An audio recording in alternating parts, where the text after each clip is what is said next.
action. And it was here, in these skies, that the Luftwaffe was defeated. Not just by brave airmen in fine aircraft, but by invisible beams of electromagnetic energy that could see further than the human eye. The great British secret weapon, radar. Yeah, that's all good. It's just the hands.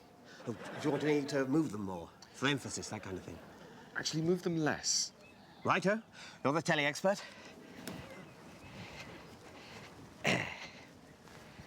And action.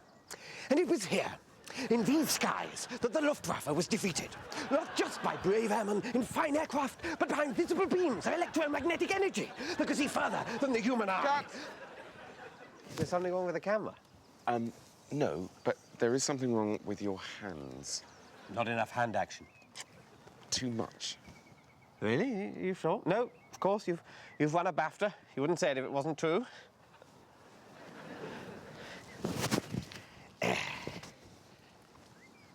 And action. And it was here, in these skies... Cut! That the... Ha ha! Take that, you guilty! No!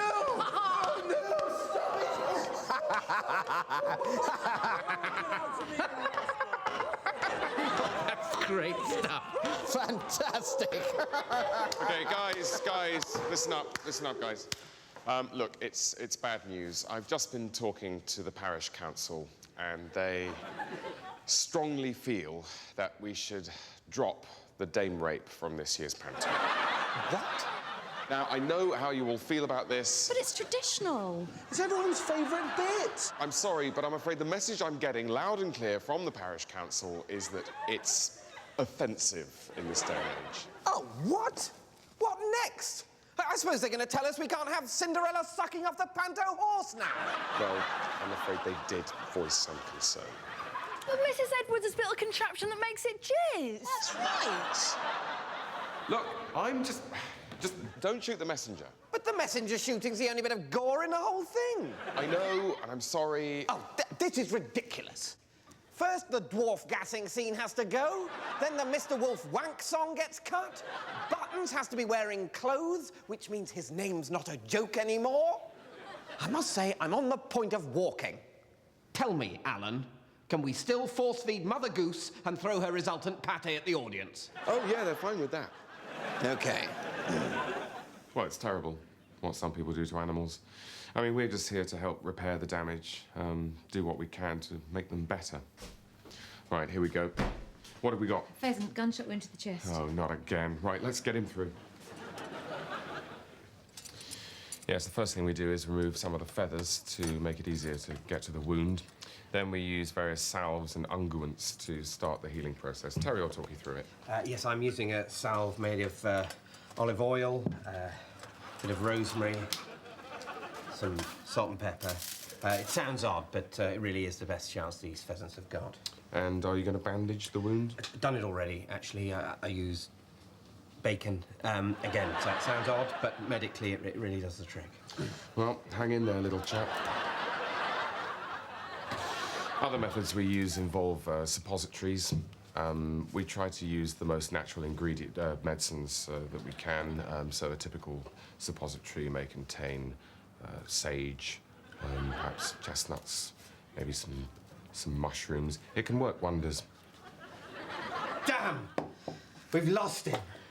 No pulse, no respiration. Oh, the humanity.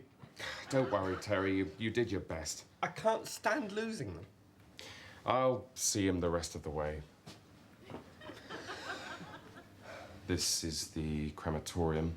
These ovens are very much like the ones you'd find in a kitchen, but much, much hotter. We try to give them some dignity in death, put some special tokens of their life in with them. So, for example, with this pheasant, we've got some carrots and potatoes and a few shallots. So, 15 minutes a pound. That should be cremated in about an hour and a quarter. This is Clive. Hello. Why don't you tell them what you do here, Clive? I'm the head chef. Surgeon. Yes, surgeon, head surgeon. And tell them what happened the other day. Oh, right, yeah. Well, it's not just birds we treat here. For example, on Monday, we had this lamb brought in. It was was very sad. We had to amputate his leg. And then he got an infection, so we had to take off the other leg, then both shoulders. And in the end, chasing the infection, we ended up having to amputate most of him one chop at a time. Yeah, that's a medical term, by the way. Chop. I take it he didn't pull through. He certainly didn't. Tragic.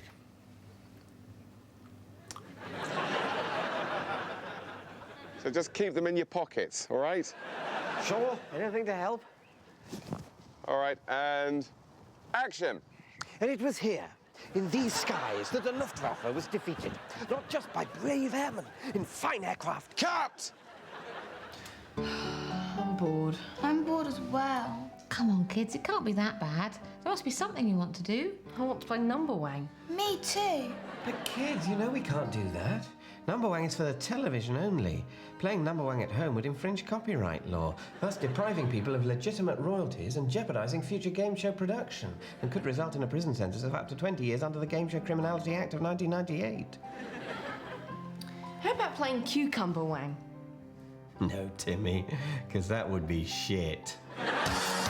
Hey kids and mum and dad, I'm the actual real host of Number Wang, and I've got a question for you. Do you sometimes wish you could play Number Wang at home but without the risk of going to jail? Well now, with the release of the official Number Wang Play Number Wang at Home Number Wang board game, you can play Number Wang at home on a board. Look! Our days of misery and boredom are over. It's number wang in a box. Hooray, Wang! I might even stop my affair. It's got everything you'll find in the program you love. It's got a board. It's got numbers. It's got 2 400-sided dice. It's got special hosting accessories so you can be just like the real thing. And there are all 37 volumes of the rules. So you can say, that's Number Wang, with confidence. 3. Is that number one? Well, let's see.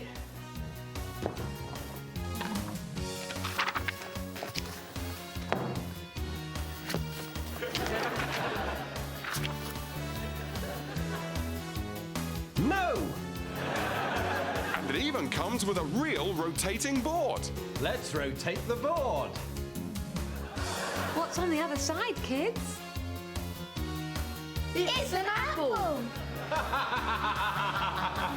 The actual official Number Wang board game for everyone from ages 8 to 88. Sorry, Nan. And at a price of just £238.91, now every day can be a Number Wang day. That's number wang! Tina Edwards is no ordinary woman because she has a second head that hates her. You look so fucking old. Do you know that? Continuing our point and laugh but in a caring way season, we'll see Tina struggle at home and at work. Thanks very much. Thanks very much, twat. We'll be half-heartedly listening to Tina's problems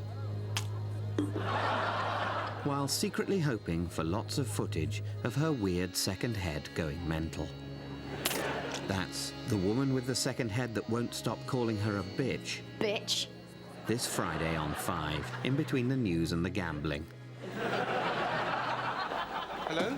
Oh, hello. Are you my co-tenant of this bit of office space? Oh yeah, make yourself comfy. I'm Colin. I've been here since before the private investigator killed himself. Hi, I'm Ray. So there was a PI here? Oh yeah, he used to have this whole place before he got his receptionist pregnant. And then, you know, the worry got to him. I got to him. How did he do it? Asbestos. Right. Don't touch it! It might be the kidnappers. Oh, is that what you do? Yes, I'm a hostage negotiator. Oh, right, and you can do all that just from here? Oh, yeah. I mean, it beats going down there, you know, shivering on a rooftop with a loud hailer. I find it's very difficult to give a shit when I'm cold. Mind if I listen in? OK, but we've got to pick up at exactly the same time. OK. OK, so after 3, 1, 2... Hang on, is this actually going to be on 3 or on the beat after 3? On the beat after 3. Right, so on 4. No, not on 4. Who says on 4? It's after 3. Just trying to clarify. I don't want to ruin this for you. OK, so 1, 2... Oh, shit! Right, 1471. It's ringing. Oh, hello. Now, this might sound like a bit of a strange question, but is the kidnapper there at all, please? Oh, speaking. Oh, what a relief. Hi, it's Colin here, the negotiator. Yeah, sorry I didn't get to the phone. I was, having a colonic. It establishes trust. So, yeah, what have you got to say for yourself? Oh, yeah? Yeah? Well, fuck you! You're playing on my timetable! Don't panic, Ray. I'm just playing hardball with them. They'll call back.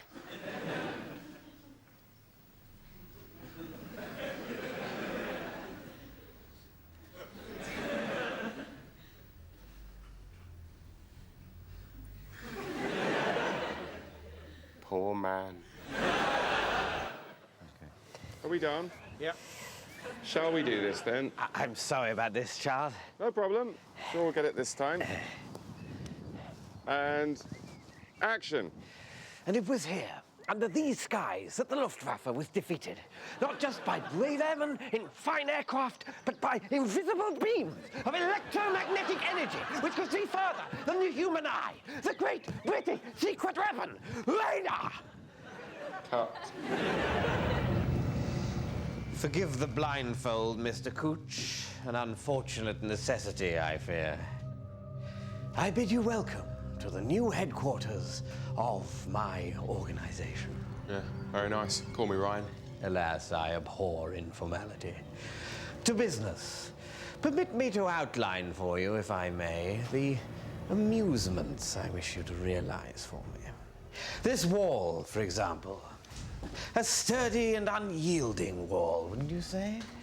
But what I require, Mr. Cooch, is a cunning mechanism whereby pressure applied to a lever camouflaged as, shall we say, this volume of Miss Katie Price's Being Jordan, will rotate the entire wall to reveal on its dexter side, well, that need not concern you. Is that clear? You want it not through? No, you misapprehend me. The wall must remain, yet rotate. It must be there, yet not there. You want a hatch? No, Mr. Cooch, not a hatch. I wish for the entire wall to rotate, turn upon its axis, roundy round. Why? I just do. Right, well, can't be done, I'm afraid. This is a load-bearing wall. Nevertheless. No, I mean, if it was this wall that you wanted to, what, rotate, is it? Yes, rotate. Well, it would be a huge job, but I think there's a way you could do it. Well, somewhat less impressive, but the roaring fire lends a certain je ne sais quoi. No, the fire'd have to go. By no means. It is integral to the effect that the fire burns merrily in the grate as the wall turns. Look, mate, if you rotate a wall with a burning fire in it, the effect that you'll get is a room full of smoke. I can't revolve the chimney, mate. It's down to health and safety. Forgive my levity, Mr. Cooch, but when you come to know me better, you will learn that neither health nor safety are among my primary concerns. Look, if you want to rotate this wall, here's what you need to do. Fireplace decommissioned, yellow and black edging around all moving sections, clear, well-lit signage saying, warning, this wall may revolve. I begin to find you tiresome, Mr. Cooch. Don't get personal, mate. It's not me with the bonkers interior designer. Look, if not a revolving wall, then how about a nice, simple trapdoor? Trapdoor? Yeah, it sounds possible. Excellent. Well, I want them under each of these seats with chutes leading down to a tank full of ravenous piranhas. Fair enough. I'm going to have that done by Tuesday. Action. But it was here, under these skies, that the Luftwaffe was defeated. Not just by brave airmen in fine aircraft, but by invisible beams of electromagnetic energy, which could see further than the human eye. Cut!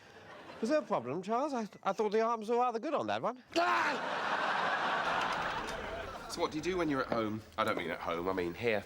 Oh, I write the storylines for pornographic movies. Really? I expect that's pretty quick work. I generally bash out about 7 a day. I start with a piece of paper with "they have sex" written on it 15 times, and then I've just got to fill in the gaps. Sounds quite easy. You know, the plumber comes round, they have sex. Right, good, but then what? Does the plumber go away? Does he do his plumbing? Does the plumbing not get done, so they have to get another plumber round and then they have sex? Yeah? Bit samey, all plumber sex. Well, you could have the electrician or the man from Sky. No, Sky don't like it. They think it cheapens their brand, if you can imagine such a thing. I can't. No.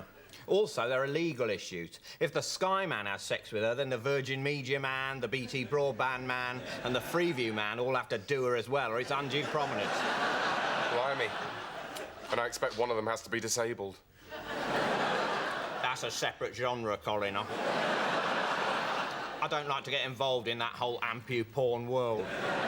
I don't blame you. But no, if you've got the plumber and the 4 TV guys there, then that's 5 of your sexes ticked off. Hello? Yeah, I got the finger. To be honest with you, Barry, I don't know why you're expecting me to be quite so shat up. The kid's not a pianist. Well, yeah, I'm sorry, but the message the parents are giving me is that if you mean business, you'll send a whole hand and only then will they call the bank.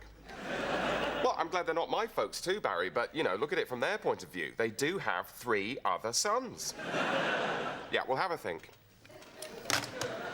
My worry is that if 4 of the sexes are with people from digital TV, the dialogue might get a bit repetitive.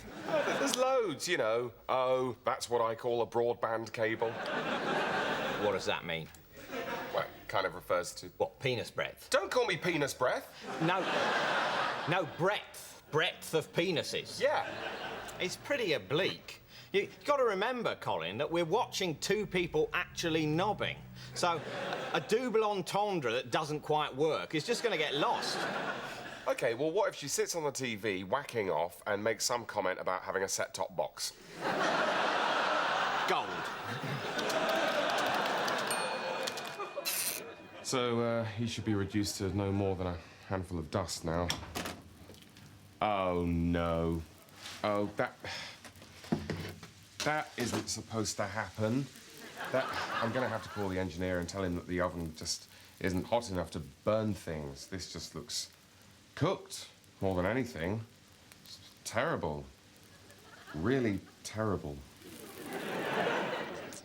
Well, the thing about writing an American courtroom drama is that even though we don't necessarily know that much about courtrooms or America... Or drama. No, we do know about drama, that's what I'm saying. We felt it being such a rarefied field, we didn't need to mess around with that much so-called research before knocking out 10 episodes. Yeah. I mean, how many people do you know who've actually been to America or met a lawyer? Or both. Or either. Or either. Doesn't happen. Damn it, Speedo, you're the best defense attorney this side of Palm Springs in Florida. So why are you now going to become a prosecutor? Isn't it like poacher to gatekeeper already? Listen, Janice, I'm sick of sticking up for rapists brilliantly so they don't go to prison. It's time to use my powers for good, not evil. Yeah, a lot of people wondered why you stuck up for rapists in the first place. I guess I just like rapists. Speedo? Relax, Janice. That's just my wicked sense of humor. I'm brilliant partly because I'm fucked up. You can say that again. Madam Mayor. So, you're my new chief lawyer in charge of making criminals go to prison instead of sticking up for them so they don't.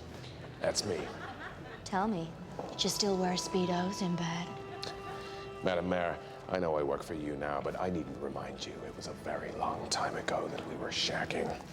And I needn't remind you that you work for me now. Don't remind me. I needn't. Don't. Mr. Speedo? Janice. I'm not Janice. Mr. Speedo, it's time for you to meet your new team. Madam Mayor. Janice. Mr. Speedo, we're your new... I know who you are. Katie Kelly, tough, brilliant, but unpredictable. Graduated Yale first class cum laude. Brian Beaufort, tough, brilliant, and a chess grandmaster. Graduated Harvard, Yale, and Princeton. Come loudly in first class. Mike Mantley, tough, brilliant, and a complete asshole. Graduated Stanford, Yale, Harvard, Fuxtons, come loudly, come by R. Yeah, I've read the files. Now what do you want to do? Suck my dick or look at some villains? Because let me tell you people, I've got a complicated relationship with my daughter and a perennial attitude problem due to the fact my Speedos are too tight for me. So let me tell you, you need to decide what's it gonna be, my way or the freeway? Why did I hire Speedo? He's tough. Did you rape this woman? No. Did you rape this woman? No. Did you rape this woman? No. Did you rape this woman? Yes, whatever you say. No further questions. He loves justice. What is it, Leslie? I was just thinking about how much I goddamn love justice. Have you ever thought about getting some Speedos that fit you better? Maybe when I'm dead. And he always does the right thing in the end. Did you steal his wallet? No. Did you steal his wallet? Hold on. Speedo. Daddy? Honey? You missed my 16th birthday. Damn it. I'm sorry, honey. I've been real busy at work. I guess I just missed Mom. That's right. Listen, I'm gonna make it up to you. How about I come to your 17th birthday? Really? I'll try. Thanks, Daddy. I love you. I love you too. Great kid. Did you steal his wallet?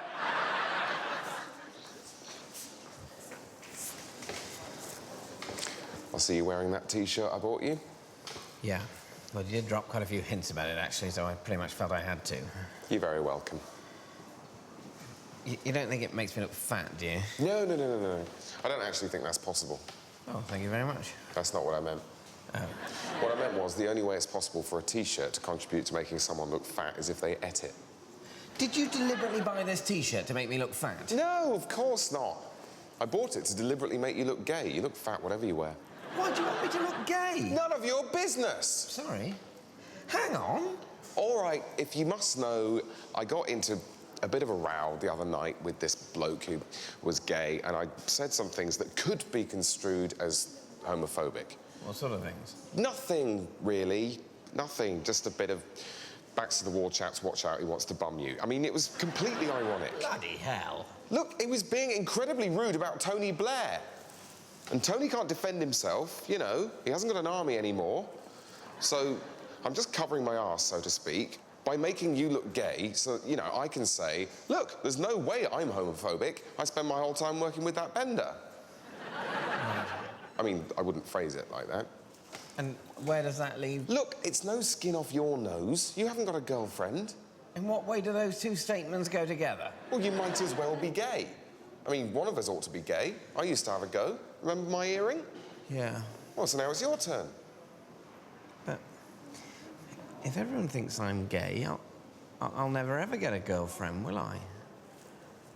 Look, I don't mean to be rude, but that is kind of the case already.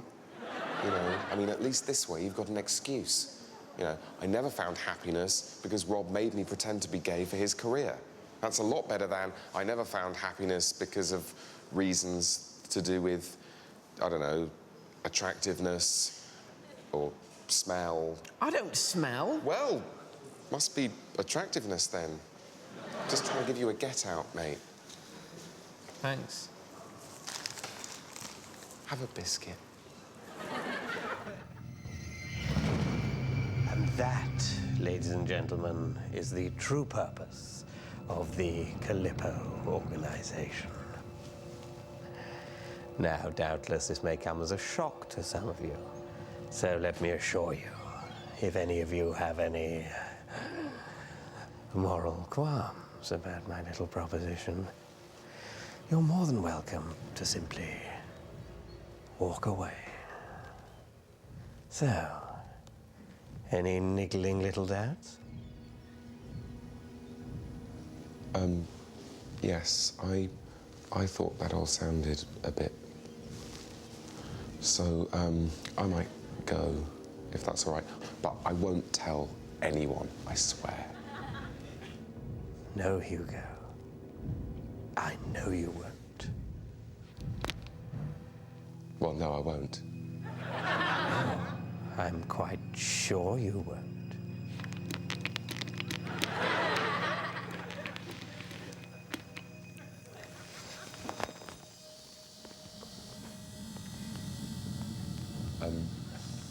What's that?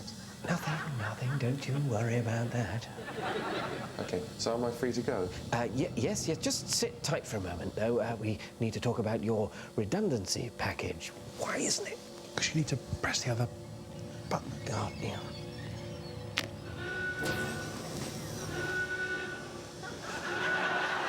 Sorry, what's going on?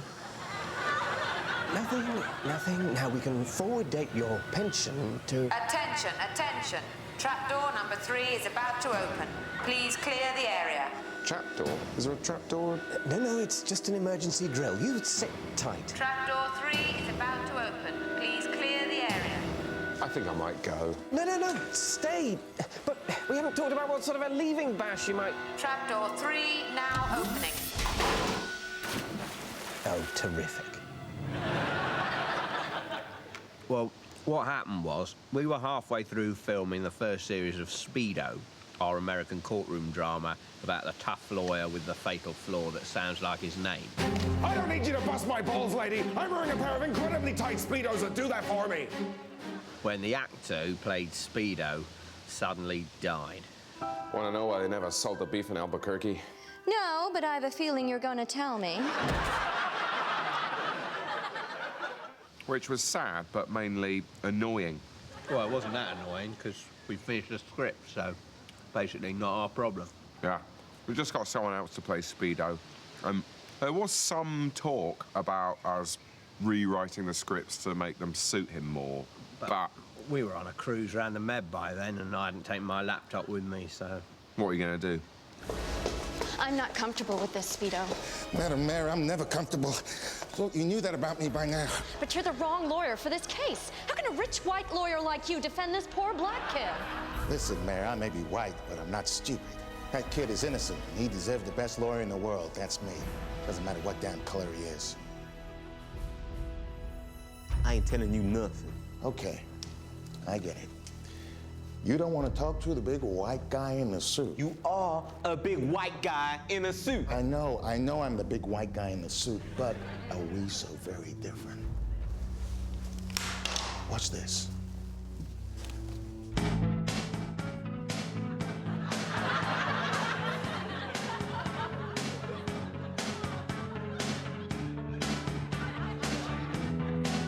Check it out.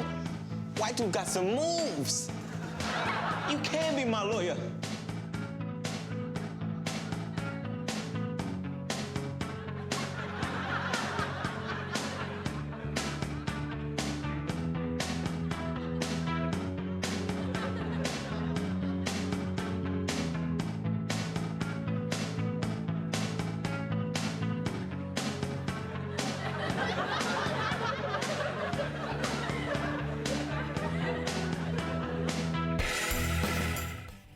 Mitchell and Webb next Thursday at 9. More comedy still to come tonight on BBC HD. Jam and Jerusalem is next.